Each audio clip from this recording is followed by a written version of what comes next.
This is London News, speaking to Donna. And Donna's got a very interesting story of her life experience and survival, and moved from a communist country. And unfortunately, looks like we're we're in the same situation here, and you're going to explain the worries you have in relation to that. True or false?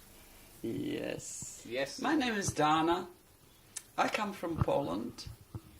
I came to Australia in 1957, and I was one of the very lucky ones to get away from Poland, because prior to that I spent 5 years in Siberia being sent with my mother and 2 siblings.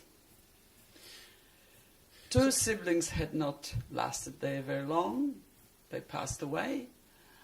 So after 5 years of living there and being really put into test at minus 60 degrees once per 5 years, I have lived through that, survived, and came back to Poland in So what year was that? Was that during the time? I mean, people need to realise that Russia was in charge of everything there. So basically, you're under Russia control there, and so that's the reason you guys left.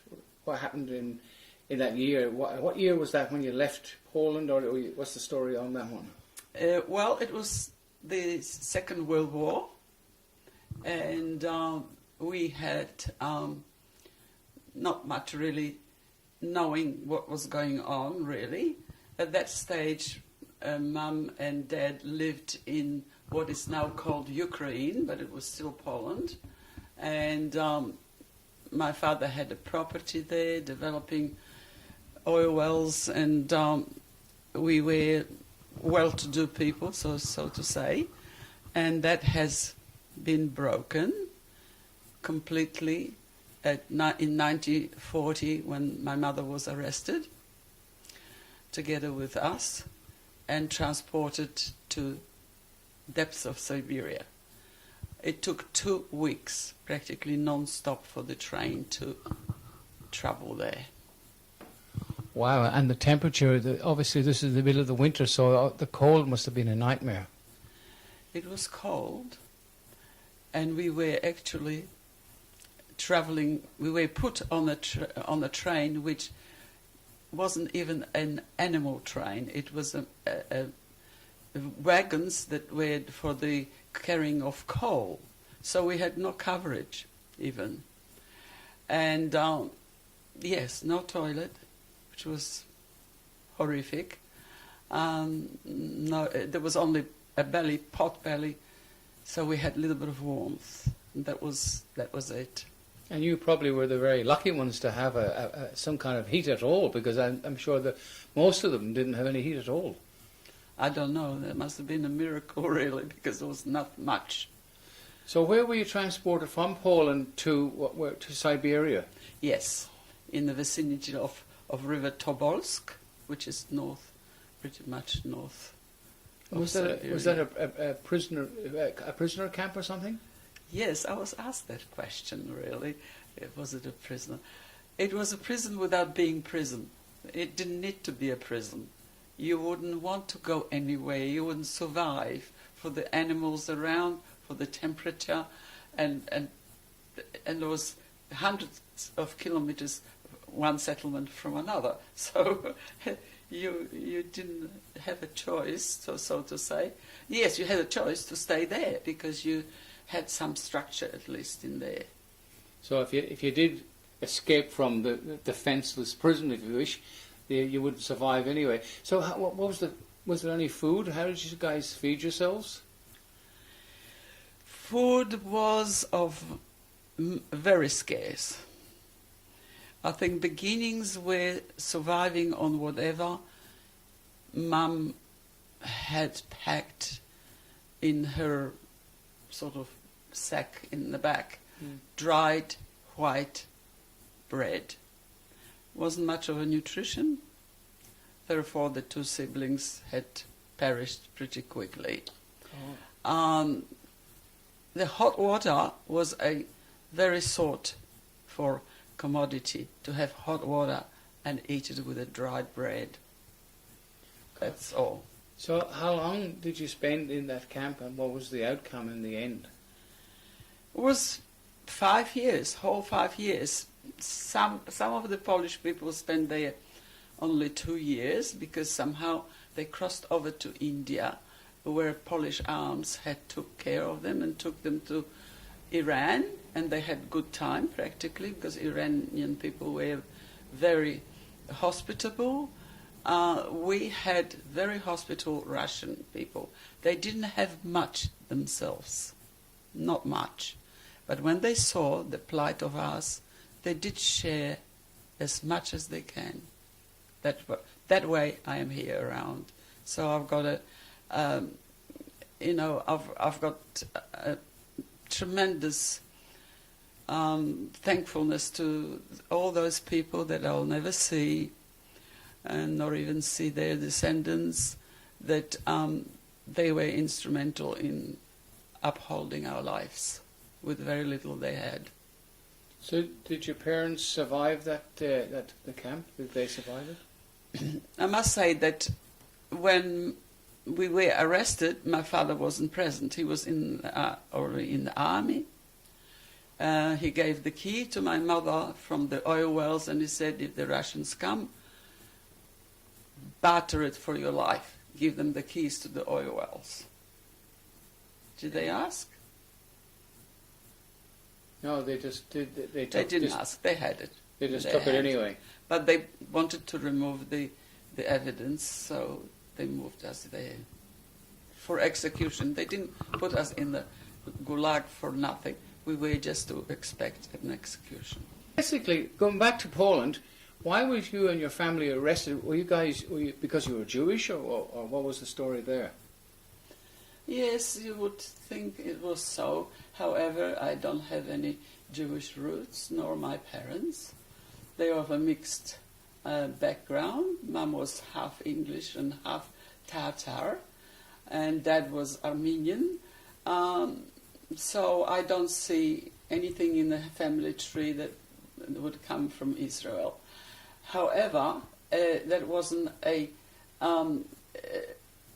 safety point not being Jewish in Poland, because anyone that was a so-called intelligentsia had to be eliminated either by the Germans or by the Russians.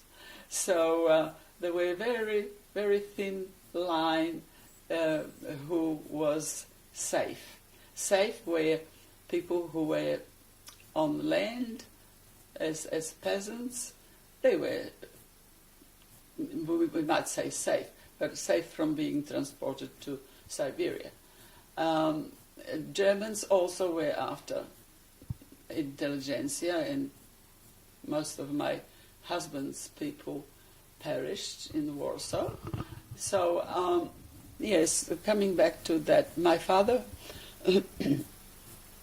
being an owner of one working oil well at that stage, and the second being at the stage of being finished, was in that category. So particularly oil was very precious, and Ukraine, what was Poland, when we were there, it was Poland. Now it's Ukraine, because after the war, the Russians had given some of the land claimed by the Germans on the western side, but on the eastern side they gave it to the Ukrainians, or more or less. So that was a deal, like. So I was born in Poland, which is no longer Poland,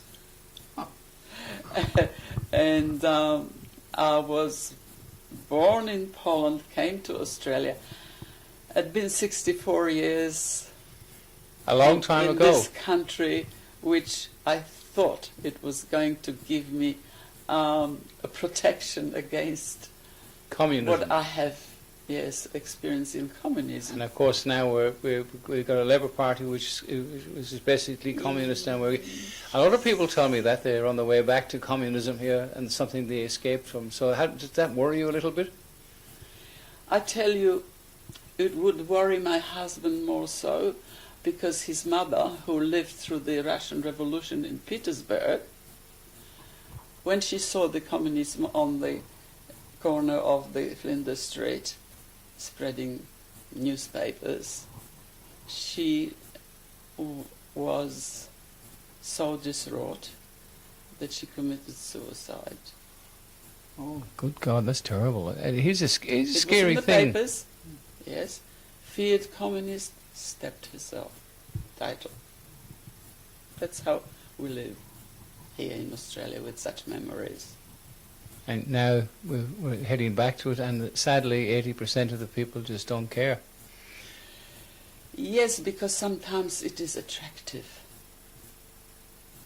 And it was attractive because it was sort of like pureness of thought and pureness of relationships portrayed, and it's sort of like a Pied Piper. It drew people into it. During the 5 years you spent in that camp, in the freezing cold, not the Ukraine, Ukraine, isn't it called Ukraine? No, it's called Siberia. Okay. That's a difference. The cold place in Siberia. How long were your parents separated, or were you guys? Did you get back together, or what was the outcome of that? The outcome of that was that sum total of my parents being apart was 19 years. And even when we came back to Poland, my father had a certificate from Red Cross that we were executed on such and such a day, right? So he wasn't looking for us. And then coincidentally somebody who came from Poland to London was saying, "Oh, your wife Mary has come back." And he said, "How many children?" "1. No, that's not my Mary." So again, he wasn't looking for us. And finally, somebody else had informed him about where we were in Poland, that it was definitely his wife Mary and with her one daughter. So my father had contacted us through Red Cross again, and we started exchanging correspondence, and he gave us support, financial support to survive, and financial support to run away from Poland to England, which my mother never dared to do it. So he was going to go to Canada, so finish some uni degree at Edinburgh to be a farmer in Canada. But when he disclosed that he had family in Poland, they don't want anyone from behind. That was a policy of Canada. They don't want anyone from behind the Iron Curtain. So that was it. So Dad decided, then gave up on the big prospect of that, and he decided he went to South Africa. And when Brits were withdrawing from South Africa, he jumped to Australia. And 19 years on the spot, I didn't know my father, I didn't know how he looks, he didn't know. And we arrived into Victoria Docks, and immediately I could see it was my father waiting there, holding on to the netting of the fence, you know. And so I met my father for the first time when I was 20. Good God, it was obviously an exciting time and one you'll never forget. So basically you spent 5 years as a teenager in isolation in one of the most scary, coldest places in the world. Which left a lot of legacy in medical terms, because my growth was stunted, so I was 3.5 when I was taken, and I came back probably 4 only. And the doctors had predicted that I will never grow to a normal size. So Mum was absolutely had a very difficult time. It's only now that I'm an adult that I realized through what my mother actually had to live with so many punches from every side in life, being on her own, 3 kids, losing 2, 1 is coming back and it's just not going to grow. and then they discovered that I had trachoma in my eyes, which was a common thing to catch from animals in the wilderness, and I was going to be blind. And 10 doctors in that particular town we were living predicted that they can stop it, but by the cost of 80% of sight. And Mum couldn't bear that.